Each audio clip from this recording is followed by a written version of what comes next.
Hey, welcome back. Today I'm going to show you how I transformed our fireplace wall with this simple set of built-ins. And make sure you stick around until later because I totally screwed these up and had to build them twice. And before I forget, please like and subscribe to the channel, and if you have any questions or comments, please leave them below. Let's get started. So there used to be a set of dingy built-ins in this space, but since we were remodeling the entire space, we decided to just put in brand new ones. I started out by getting some measurements to work off of. And pay attention to this weird vaulted ceiling section right there, because this is going to cause me a lot of pain later.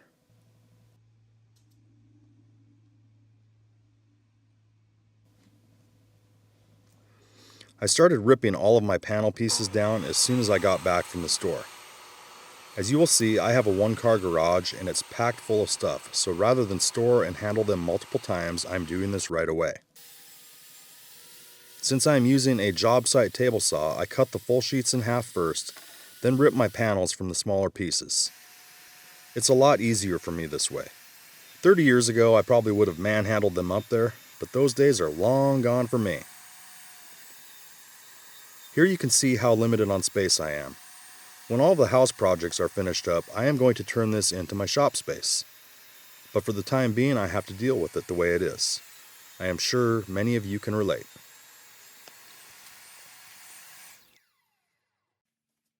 Next, I need to cut these panels down to size. I have a very small miter saw that isn't big enough to crosscut these, and for the time being, I don't have a crosscut sled for the table saw. So I am using this jig I made to crosscut parts with a circular saw. If you are interested, I will leave a link for the video on how to make one of these in the description. Just make sure you use a really sharp blade to minimize tear out if you use this method so you don't do what I did here. Now I could have used some blue tape to help eliminate this, but I'm lazy, and since these are going to be painted, it won't really affect the project. Once I get all of the panel parts cut to size, I can drill all of the shelf pin holes. We debated whether or not to use shelf pins. I have built plenty of these using a fixed shelf height, but ultimately we decided to use the pins to give us a little more flexibility in the design. To drill all of the holes, I am using this Craig shelf pin jig. I picked this up at the blue box store for like 40 bucks, and they sell the pins there as well.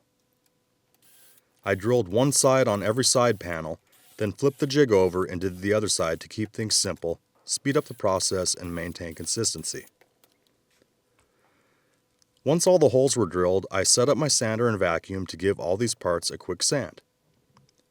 Although this is sanded plywood, there is enough wood fiber sticking up to cause myself some problems later when I start to paint. And since I am lazy, it is a lot easier to do this now instead of after these are all assembled. Now just a quick note on this plywood. The plywood and face frame 1x2s were purchased at Home Depot. What I really like about this plywood is the grain texture that is visible after the paint is applied. Rather than a smooth finish like you would get with MDF, the grain really stands out, and I think it gives whatever you make with this stuff a unique look. With all the outer carcass parts cut, drilled, and sanded, I can cut the back panels. This is the exact same material in 1/4 inch thickness instead of 3/4.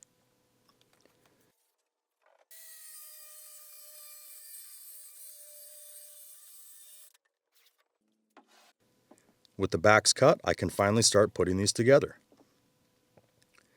Now, I am certain that the way I build these, I'm going to ruffle some feathers.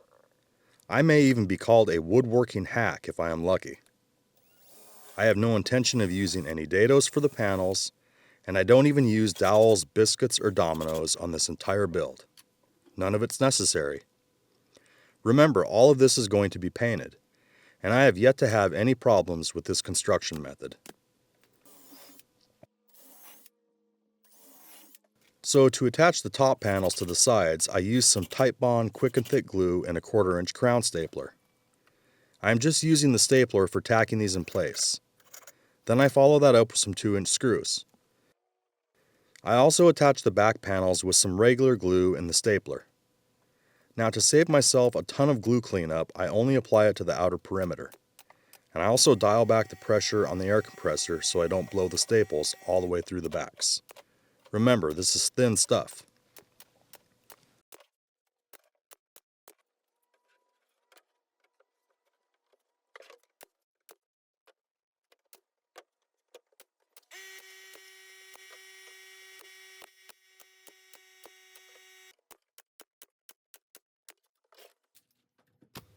Once all the pieces and parts are assembled, I grab a scrap piece of plywood and attach it to the bottom of the units.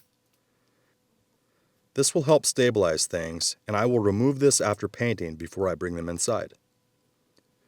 The reason there isn't a bottom is because these are going to sit right on top of the quartz countertops. Now I can get these stood up and get all of the face frames installed.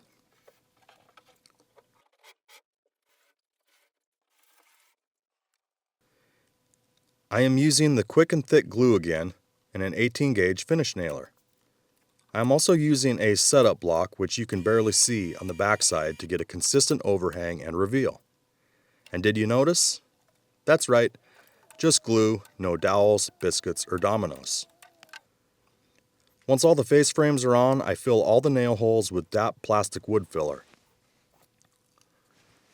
This stuff works pretty well, and I have found the best way to apply it is with a small putty knife. It is a solvent-based product, so you only want to use a little bit at a time or it will dry out. The putty knife helps fill the holes completely. I have found that if the holes aren't filled completely and you let this stuff get too dry, it will just fall out when you sand it later. So fill the holes and keep it moist by only using a little at a time. Here I am filling the holes on the shelves. I built these off camera using the exact same plywood and 1x2s for the faces. This dresses the edge up, makes it look thicker than it is, and really adds some strength so when you load these up with weight they don't sag.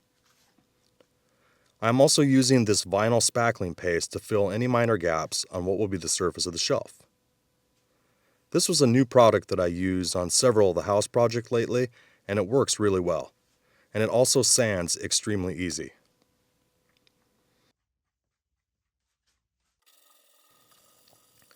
Once all the putty and the paste were dried, I could get everything sanded, and then I was one step closer to painting.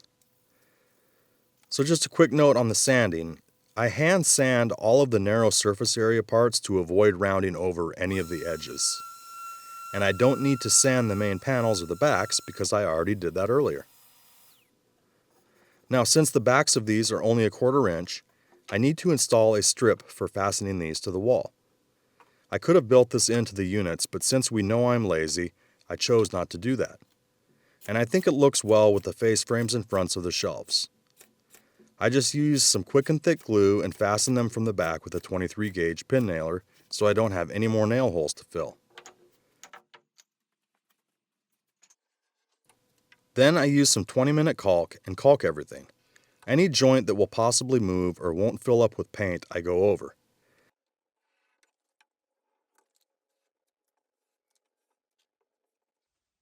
That way when they are finished, everything has a good clean look.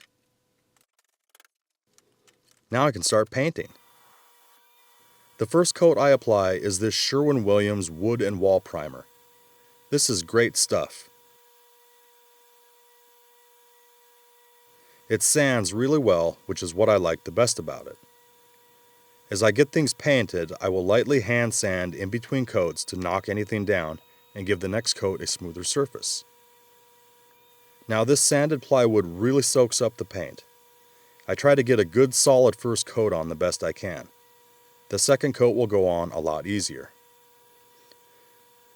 I am using a Fuji sprayer, and although this is strong enough to spray right out of the can with the right tip, I like to thin out the paint and the primer with about 25% water. Now, I didn't get a whole lot of painting footage. If you haven't noticed, the lighting in here isn't really the greatest, and I didn't want to get my good camera dirty with paint.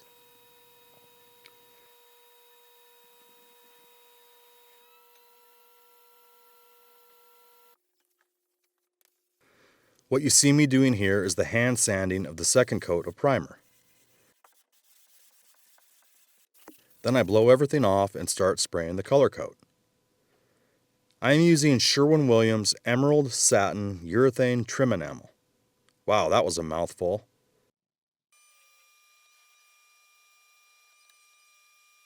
This is some amazing paint. It's expensive, but it's worth it, and it works so well. I will apply 2 coats of this.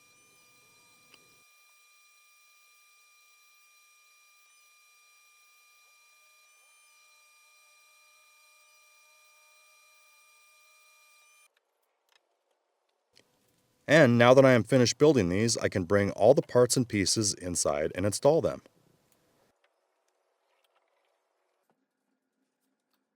Before I can slide these into the openings, I need to cut a couple of holes for some electrical outlets.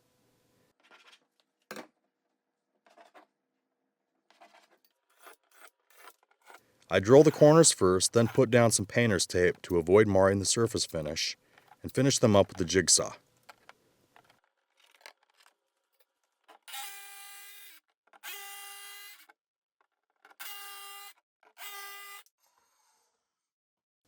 I also use some tape to lay out all of the studs I'll be screwing into. So, do you remember that vaulted part?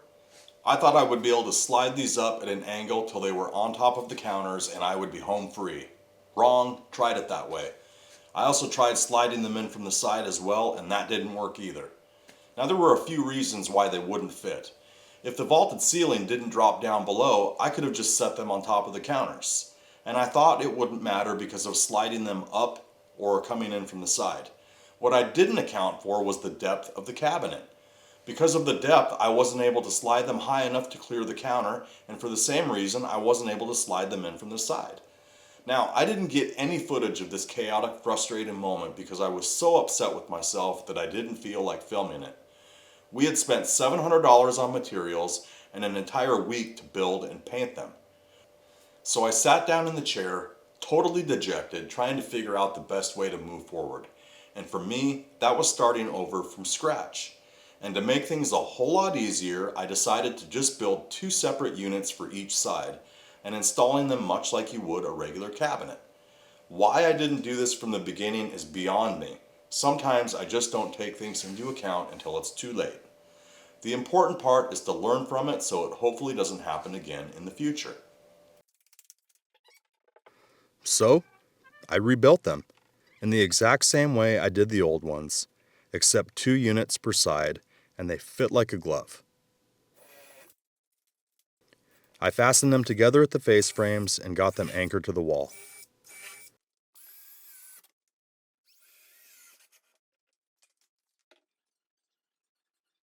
To hide the gap, I used a flat piece of pre-painted trim around the perimeter. Now, I didn't press record when I did that, but I used the 23 gauge pin nailer and then some color match caulk to fill the small holes and hide the seam as if it was painted in place. Now, one godsend was the fact that since there was essentially an extra 1.5 inches of face frame with 2 units per side, that I was able to salvage all of the shelves, which saved a ton of time and money. So I threw together a quick crosscut sled for the table saw and started cutting them down to size. I did use some painter's tape to minimize tear out since these were all finished and started putting them into place.